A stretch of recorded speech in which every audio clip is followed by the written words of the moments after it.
नमस्कार, आप देख रहे हैं सी न्यूज भारत और आपका स्वागत है उत्तर प्रदेश के इस खास बुलेटिन में। मैं हूं आपके साथ प्रिया श्रीवास्तव। रुक करेंगे उत्तर प्रदेश की खास और चुनिंदा खबरों पर जो आज बनेंगी चर्चा का विषय। सबसे पहले बात होगी बदायूं की, जहां पर इलियास नगर खान के गोदाम पर छापेमारी की गई। साथ ही बात होगी चित्रकूट की, जहां सदर विधायक अनिल प्रधान के नेतृत्व में कार्यकर्ताओं ने जिला अधिकारी कार्यालय का किया घेराव। ऐसी तमाम खबरों पर डालेंगे नजर इस बुलेटिन में।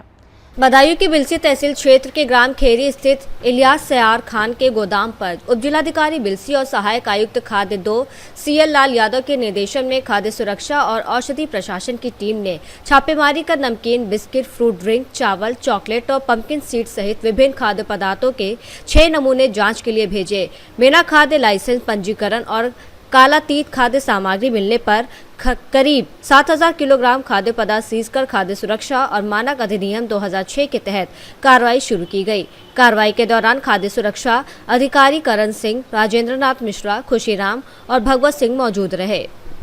बिलसी बदायूं से सी न्यूज संवाददाता प्रताप ठाकुर की रिपोर्ट।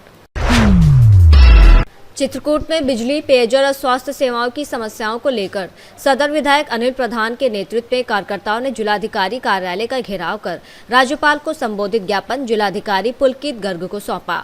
ज्ञापन में निर्बाध बिजली आपूर्ति, पेयजल व्यवस्था और सरकारी अस्पतालों में डॉक्टर, दवाएं, अन्य सुविधाएं उपलब्ध कराने की मांग की गई। जिलाधिकारी पुलकित गर्ग ने सभी मांगों पर गंभीरता से कार्रवाई का आश्वासन दिया, जिसके बाद प्रदर्शन शांतिपूर्ण ढंग से समाप्त हो गया। पूरे जनपद चित्रकूट में अघोषित बिजली कटौती और लो वोल्टेज के कारण पूरे जिले का किसान अत्यधिक परेशान है। स्थिति ये है कि विभाग को कह के हम लोग थक गए। पूरा जिले का किसान आम जनमानस परेशान है। गांव से लेकर शहर तक बिजली आपूर्ति पूरी तरह ठप है। लो वोल्टेज कारण स्थिति ये है कि क्षेत्रों को अलग अलग नंबर लगा कर भी बिजली सप्लाई दी जाए, तब भी बिजली की आपूर्ति नहीं हो पा रही। पूरी धान की रोपाई रुकी हुई है। पूरे जिले का किसान परेशान है। तो इस विषय पर आज हम लोगों ने पत्र ज्ञापन जिलाधिकारी महोदय को दिया है कि आप इस विषय पर अधिकारियों को बुलाकर वार्ता करें, सभी जनप्रतिनिधियों को बुला लें, किसान भाइयों को बुला लें, किसान संघों को बुला के उनसे वार्ता करें। दूसरा विषय था कि जैसे कोई ट्रांसफार्मर फूक जाता है, उसको बदलवाने में कम से कम 15-20 दिन का समय लगता है। तीसरी जो प्रमुख बात थी कि जनपद चित्रकूट में इस साल बारिश बहुत कम हुई है। अतः हम जिलाधिकारी महोदय से हमने मांग की है कि आप सर्वे कराकर एक प्रस्ताव आप शासन को भेजें कि चित्रकूट जिले को सूखाग्रस्त घोषित किया जाए। जो हमारा जिला अस्पताल है वो रिफर सेंटर बन चुका है, उसकी बदहाली दूर करने के लिए भी हम पत्र लिखे हैं। और हमने ये भी मांग की है कि जो वहाँ पर डॉक्टर और स्टाफ है, कम से कम वो जनप्रतिनिधि या आम जनमानस हो या कोई भी तीर मदार हो, उनसे कम से कम सही से बर्ताव करें, सही व्यवहार रखें। इस तरह की जो प्रमुख मांगे थी 4-5 विषयों पर, जो नमामि गंगे से जो सड़कें टूट गई हैं उनके विषय में था। तो बिजली, पानी, शिक्षा, सड़क, स्वास्थ्य, जो श्री रामपुर से कुम्हारी मार्ग है, इस तरह कई सारी बुनियादी चीज़ें उनको लेकर आज हमने जिलाधिकारी महोदय को क्या मिला है आपको? हमने ये समय दिया कि चूँकि हाउस है, हाउस में भी हम बात उठाने का प्रयास करेंगे। और हमने कहा कि चूँकि जनता में बहुत ज़्यादा आक्रोश है इन सब समस्याओं को लेकर, ऐसा ना हो कि जनता, पूरे जिले की, चित्रकूट की जनता सड़कों पर आ जाए और जिला प्रशासन कुछ ना कर पाए, लॉ एंड ऑर्डर बिगड़े या अधिकारियों को दिक्कत हो, सरकार को दिक्कत हो। इसलिए हमने चेताया है और जल्द अगर समस्या समाधान नहीं होगा, हज़ारों की संख्या में हम लोग धरने प्रदर्शन करने पर मजबूर हैं और आंदोलन करेंगे। चित्रकूट से सी न्यूज संवाददाता रोहित कुमार सिंह की रिपोर्ट। एटा में श्रावण माह की कांवड़ यात्रा और आगामी त्योहारों की तैयारियों को लेकर अपर पुलिस महानिदेशक आगरा जोन SK भगत की अध्यक्षता में समीक्षा बैठक आयोजित हुई। बैठक में जिलाधिकारी अरविंद सिंह, वरिष्ठ पुलिस अधीक्षक डॉक्टर इलामरन, अपर जिलाधिकारी प्रशासन संगम लाल, मुख्य विकास अधिकारी राजेंद्र प्रसाद मिश्र, अपर पुलिस अधीक्षक श्वेताब पांडे, अपर पुलिस अधीक्षक अपराध योगेंद्र सिंह, सभी SDM क्षेत्राधिकारी, थाना प्रभारी, संबंधित विभागों के अधिकारी मौजूद रहे। ADG SK भगत ने कांवड़ यात्रा को सुरक्षित और शांतिपूर्ण ढंग से संपन्न कराने के लिए सुरक्षा, ट्रैफिक, स्वास्थ्य, विद्युत निगरानी और आपात व्यवस्था के संबंध में आवश्यक निर्देश दिए, जिस पर जिलाधिकारी अरविंद सिंह और वरिष्ठ पुलिस अधीक्षक डॉक्टर इलामरान ने सभी निर्देशों का पालन कराने का आश्वासन दिया। कि आज जो है एटा की कलेक्ट्रेट सभागार पूरे जिला प्रशासन और पुलिस प्रशासन की एक बैठक हुई, जिसमें तैयारियां, जो सावन की तैयारियां, उसकी एक बृहद समीक्षा की गई है। पहले भी BC के माध्यम से इसकी समीक्षा की जाती है विभिन्न स्तरों से। आज जो है फिजिकल फॉर्म में आके व्यवस्था देखी गई है और जो है क्या तैयारियाँ सभी विभागों के साथ, क्या सामंजस्य चल रहा है, क्या समन्वय की कमी है नहीं है, वो सारी चीज़ की समीक्षा की गई। डीएम साहब, एसएसपी साहब ने एक बृहद प्रेजेंटेशन भी दिया। सारे विभाग के लोग थे वहाँ पर। सारी तैयारियों को देखते हुए मैं आश्वस्त हूँ कि जो है कि आने वाले 1 माह में इसी तरह के श्रावण में किसी तरह की कोई समस्या नहीं होनी चाहिए। हम लोग का जो शासन की जो मंशा है कि इंसिडेंट्स फ्री और एक्सीडेंट फ्री ये पूरा कांवड़ की यात्रा चले। हमारे यहाँ पूरा 1 माह तक कासगंज होते हुए विभिन्न क्षेत्रों के में कांवड़ियाँ गुजरेंगे। तो उन सभी की समीक्षा करते हुए मुझे पूरा विश्वास है कि जो एटा की टीम है बहुत अच्छे तरीके से अलर्ट होकर काम करेगी। Thank you. एटा से सी न्यूज संवाददाता लखन यादव की रिपोर्ट। इगलास नगर पंचायत कार्यालय में पिछले कई सालों से वरिष्ठ लिपिक के पद पर कार्यरत विमल कुमार शुक्ला के सेवानिवृत्त होने पर भव्य विदाई समारोह आयोजित किया गया। इस अवसर पर उन्हें प्रतीक चिन्ह, शॉल और पुष्पहार भेंट कर भावभीनी विदाई दी गई। नगर पंचायत अध्यक्ष, अधिशासी अधिकारी, नगर पंचायत स्टाफ, नगर के गणमान्य लोगों ने उनके कार्यकाल की सराहना करते हुए कहा कि विमल कुमार शुक्ला ने अपने दायित्वों का निर्वहन पूरी ईमानदारी, निष्ठा और समर्पण के साथ किया।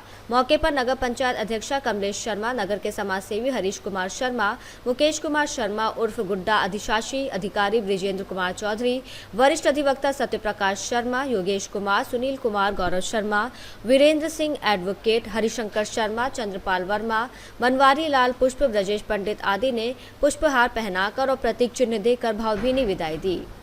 इगलास से सी न्यूज संवाददाता इंद्रजीत प्रेमी की रिपोर्ट। झांसी में संत शिरोमणि रविदास जी महाराज की 650वीं जयंती के उपलक्ष्य में काशी से निकली कलश और रथ यात्रा का जिले की सीमा पर भाजपा जिला अध्यक्ष सुधीर सिंह के नेतृत्व में भव्य स्वागत किया गया। अभियान संयोजक संतराम पेंटर ने बताया कि यात्रा का उद्देश्य संत रविदास जी के समरसता और सौहार्द के संदेश को जन जन तक पहुँचाना है। यात्रा Semri toll plaza, Maithili Sharan Gupt park, Parshuram चौक, भांडेर चुंगी, बड़ा गांव बस स्टैंड, रानी लक्ष्मीबाई तिराहा, medical gate number 1, university gate और डॉक्टर अंबेडकर चौराहा होते हुए संत रविदास मंदिर तालपुरा पहुंची, जहां कलश स्थापना की गई। इस दौरान भाजपा जिला अध्यक्ष सुधीर सिंह, विधायक बबीना, राजीव सिंह परीक्षा, पवन गौतम, जिला पंचायत अध्यक्ष, मंडल अध्यक्ष बिरजू कुशवाहा, MLC रामतीर्थ सिंघल, महापौर बिहारी लाल आर्य, MLC रमा निरंजन, राजकंतेश वर्मा, जिला पंचायत सदस्य संतोष सोनी, कार्यक्रम संयोजक संतराम पेंटर, सह संयोजक अनुराग अहिरवार, संतोष सोनी, पूर्व जिलाध्यक्ष सहित अन्य पदाधिकारी और श्रद्धालु मौजूद रहे। इसके अलावा सैकड़ों कार्यकर्ता और श्रद्धालुओं की मौजूदगी भी रही।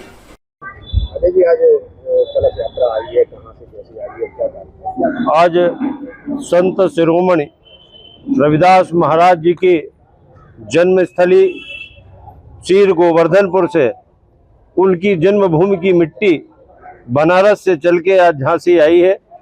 हम झांसी वासियों ने भव्य तरीके से पूजन और अर्चन करके यहाँ पर उनको आज हमने स्थान दिया है, आज वहाँ पर स्थापित किया है। इसके बाद प्रत्येक मंडल में, प्रत्येक बस्ती में और सब समाज के बीच में जाके इन कलश का पूजन होगा। उसके बाद के जो अन्य कार्यक्रम होंगे उनको हम पूरा करेंगे। हम सनातन को मानने वाले हैं, हम साधु संतों में मानने वाले हैं। हमारा लक्ष्य है कि समाज के अंतिम पायदान पे खड़े व्यक्ति को हम निकालकर उसको अग्रिम श्रेणी में खड़ा करें। इसलिए साधु संतों का सम्मान हो। बहुत दिन से हम लोगों ने इनके बीच में काम किया है, अब इनका सम्मान संत के रूप में हो, इसलिए भारतीय जनता पार्टी ने मान्यता देते हुए, इनको स्वीकार करते हुए, इनका अनुसरण करते हुए और सबके बीच में जाने का संकल्प किया है। झांसी से सी न्यूज संवाददाता राजीव की रिपोर्ट। शाहजहांपुर के बंडा में भारतीय किसान यूनियन टिकैत के कार्यकर्ताओं ने बिजली समस्याओं को लेकर बिजली घर पर प्रदर्शन कर उपखंड अधिकारी एसडीओ को ज्ञापन सौंपा। किसानों ने ददीउरी फीडर की 11,000 वोल्ट लाइन के जर्जर होने, बार बार ट्रिपिंग, सिंचाई प्रभावित होने, ग्रामीण क्षेत्रों में नई बिजली लाइन के घटिया निर्माण और एलटी लाइन पेड़ों के ऊपर से निकाले जाने पर नाराजगी जताते हुए शीघ्र समाधान की मांग की। किसान नेताओं ने चेतावनी दी कि कार्रवाई न होने पर भारतीय किसान यूनियन टिकैत आंदोलन तेज करेगी। ज्ञापन पर ब्लॉक अध्यक्ष रंजीत सिंह उर्फ राजू सहित कई पदाधिकारियों के हस्ताक्षर रहे। प्रदर्शन कर रहे हैं, क्या मानना धरना प्रदर्शन जो है ये हमारे क्षेत्र की जो लाइनें हैं ये 40 से 50 साल पुरानी है और जो जर्जर स्थिति में है और जिसमें आए दिन किसान को जान माल का नुकसान होने का खतरा है और किसान को भी जिसमें मजदूर काम करता है खेत में उसके लिए भी खतरा है, जिसको बदला जाए। और बिजली लगातार ट्रिपिंग की समस्या बनी हुई है किसानों को, जिसमें सिंचाई करने में बहुत दिक्कत हो रही है लगातार ट्रिपिंग की वजह से।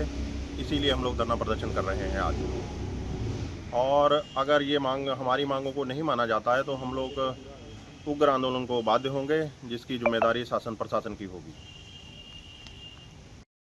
हमारी यहाँ जो है विद्युत लाइनें जो जर्जर हुई हैं 11,000 हैं या एलटी लाइनें हैं, उनसे एक तो विद्युत सप्लाई बाधित रहती है और टूटने से कई बार जान माल का खतरा भी पैदा हो जाता है। तो अधिकारियों से मौखिक और लिखित रूप से कई बार सूचित किया गया इनको, पर इस बात पे ध्यान नहीं दे रहे। और जो 24 घंटे वाले फीडर्स बनाए जा रहे हैं गांव के लिए, उसमें एक तो काम में देरी हो रही है और जो झाले दूर हैं वहां पर धन उगाही की शिकायतें मिल रही हैं, जिसके ये लग रहा है कि यहाँ के अधिकारी जो उसमें लिप्त है। क्या मांग है आपकी? हमारी मांग ये है कि यदि हमारी इन मांगों पे गौर नहीं किया गया, जो हम शिकायत कर रहे हैं लिखित रूप से, तो हम आगे उग्र आंदोलन के लिए तैयार हो रहे हैं और इसकी जिम्मेदारी शासन प्रशासन की है। शाहजहांपुर से सीनियर संवाददाता रवि की रिपोर्ट। मूसानगर पुलिस की बदमाशों से मुठभेड़ में ऑटो लूट के मामले में फरार एक बदमाश के पैर में गोली लगी, जबकि दूसरे बदमाश को गिरफ्तार कर लिया गया। पुलिस ने आरोपियों के कब्जे से 25 जुलाई को मूसानगर क्षेत्र से लूटा गया ऑटो, कुछ दस्तावेज और टूटा हुआ मोबाइल बरामद किया। यह कार्रवाई एसपी के निर्देशन में मूसानगर पुलिस ने की। देखिए, दिनांक 25/7/26 को थाना मूसानगर क्षेत्र अंतर्गत मूसानगर देवीपुर रोड पर गांव मलासा के निकट 3 बदमाशों द्वारा एक विशाल नाम का व्यक्ति, जो कि कस्बा थाना रनिया का रहने वाला है, से ऑटो लूटा गया था। आज थानाध्यक्ष मूसानगर पुलिस बल के साथ रात्रि गश्त में मामूर थी कि तभी उन्हें सूचना मिली कि मूसानगर गजनी रोड पर अतबलपुर गांव के निकट पुलिया पर ऑटो लूटने वाले बदमाश किसी वारदात को अंजाम देने के लिए योजना बना रहे हैं। इस सूचना पर थानाध्यक्ष द्वारा तुरंत मौके पर पहुंचकर बदमाशों को पकड़ने का प्रयास किया, तो पुलिस को आता देख बदमाशों द्वारा पुलिस पर जानलेवा हमला करते हुए फायरिंग चालू कर दी गई। पुलिस ने भी आत्मरक्षा जवाबी फायरिंग की और जवाबी फायरिंग में एक बदमाश जिसका नाम हिमांशु है, गोली लगने से घायल हो गया पैर में, तथा एक बदमाश जिसका नाम शुभम है, पुलिस द्वारा पीछा करके पकड़ा गया। अभियुक्तों के कब्जे से ऑटो में रखे विशाल के कागजात तथा टूटा हुआ मोबाइल फोन बरामद हुआ। लूटा गया ऑटो भी पुलिस द्वारा बरामद किया जा चुका है। कानपुर देहात से सीनियर संवाददाता संजय तिवारी की रिपोर्ट। फिलहाल इस बुलेटिन में इतना ही। देश दुनिया की बाकी और खबरों के लिए आप बने रहिए सी न्यूज़ भारत के साथ।